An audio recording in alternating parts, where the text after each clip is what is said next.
This is a Sports Catastrophe production. Hey there, Heather, ho there, Jeff Cutter up, and welcome you to another Sports Catastrophe birthday boy. And the birthday boy for today, August the 23rd, is a baseball player who is a legend, who is actually a hitting coach for the Latte Giants of the Caribbean Baseball Organization. He spent a lot of his career playing Major League Baseball. He entered Major League Baseball in 1982 and actually last played in a game in 2007. So he played 25 years. Well, not all 25 years in baseball, but Major League Baseball, but 25 years between appearances. Can you imagine that? Well, he did spend 3 years in that stretch playing baseball elsewhere, twice in Japan and once in Korea. He's best known for being the oldest regular position player in MLB history. Not Ted Williams, not Carl Yastrzemski, not Carlton Fisk even, but him. He is the all-time hit leader among Dominican-born players. Well, it was until Vladdy Guerrero Sr. did that.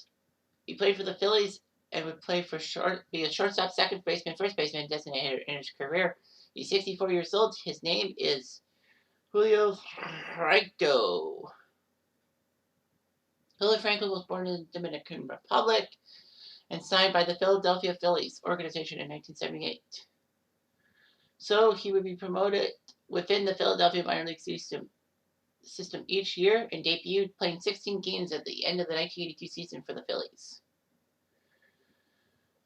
He played 16 games for them, but his time in Philadelphia would not last that long.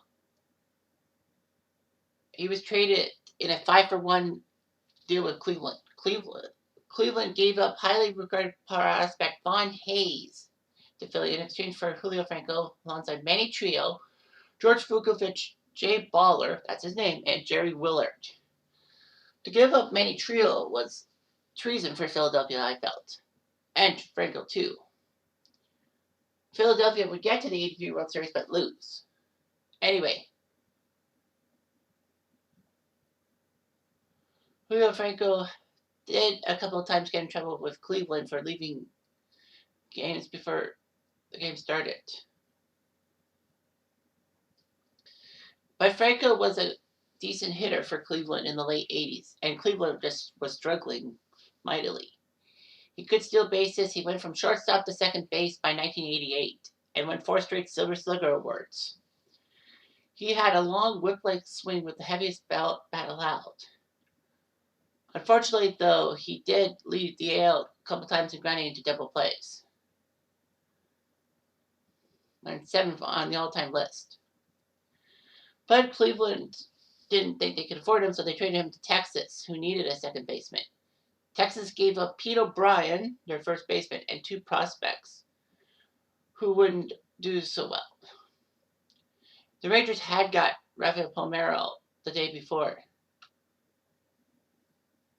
and people thought that the Rangers were in it to win it. With Texas, he helped himself to 3 straight All-Star appearances and was actually the MVP in 1990 of the All-Star game.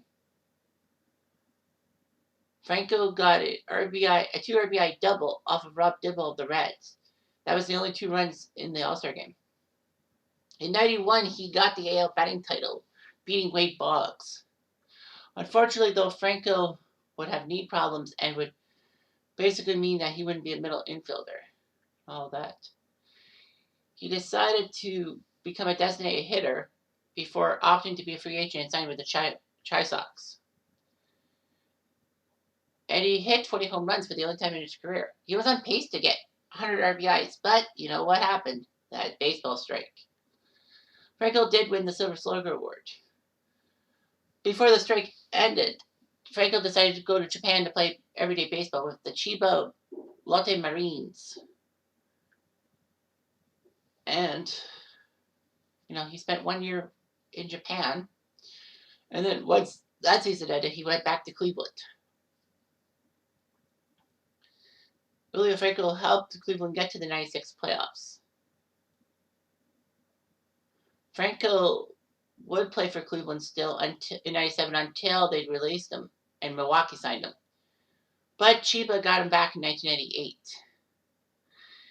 he would go to the Mexican League to play, and Tampa actually wanted him, but he only got one at bat that year. Franco went back to South Korea to play for the Samsung Lions, and then was back to Mexico by 2001. He was successful in the Mexican League. He was 43, and he had only one major league at bat in the previous 3 years. People thought, okay, well, Julio Franco is done. He's going to basically end his career in a foreign league. However, the Atlanta Braves decided to purchase his contract from the Mexico City Tigers. And it worked out for him.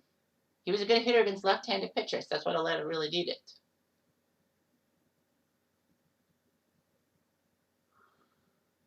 Franco actually became the oldest regularly playing position player in MLB history, beating Cap Anson's record. Now, there were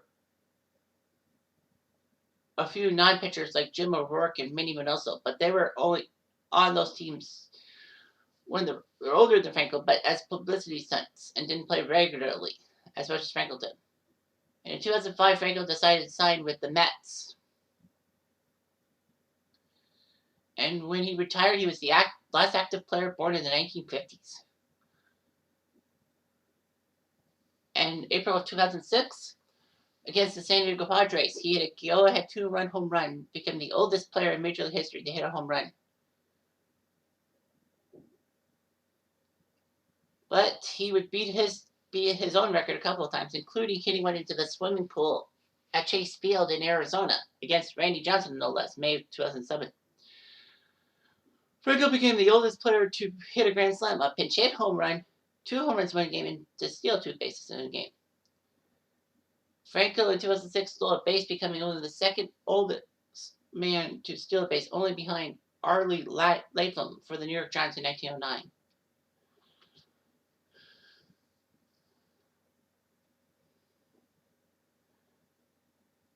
Franco did his job helping the Mets make the 2006 playoffs. In 2007, he struggled.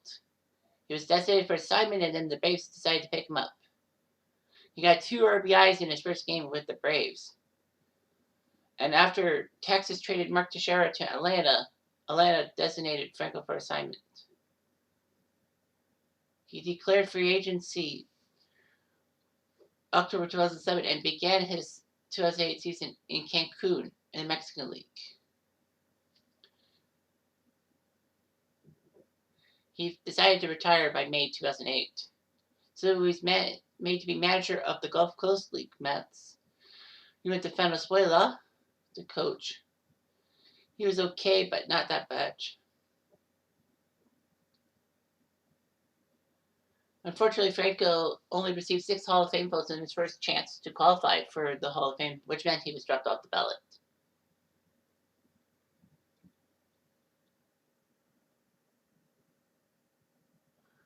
So anyway, Franco is now the hitting coach for the Moncuvia Acereros. In his major league career over 23 seasons, he played 2,527 games, a 298 batting average, just under 300. Yikes. With 407 doubles, 54 triples, 173 home runs, 1,194 RBIs, 281 stolen bases. And he played in 31 postseason games with only 2 home runs. He was an All-Star 89, 90, 91, the All-Star Game MVP in 1990, batting champion in 91, second in AL Rookie of the Year behind Ron Kittle. He got to be top 10 in MVP voting. He was 8th in 1994. Oldest player to hit a Grand Slam at 47. Oldest regularly playing non-pitcher, 48. Second oldest player to appear in postseason play at age 48 during 2006 postseason. 48 years old as the oldest player to hit a home run. Second oldest to steal a base, 48. Part of the 4,000 professional hit club, which is 4,000 hits on professional leagues all around the world.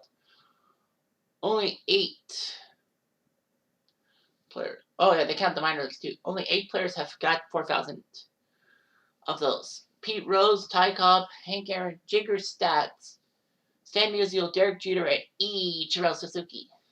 So yeah, all his stuff of Major League Baseball, minor leagues, Mexican, Japan, League Japan, the Dominican Winter League South Korea, and the United Baseball League. He got over 4,200 of those.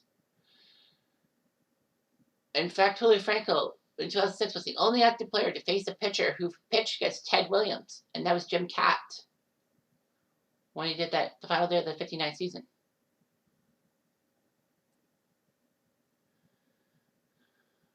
Franco was the last MLB player eligible to wear a batting helmet with no ear flaps.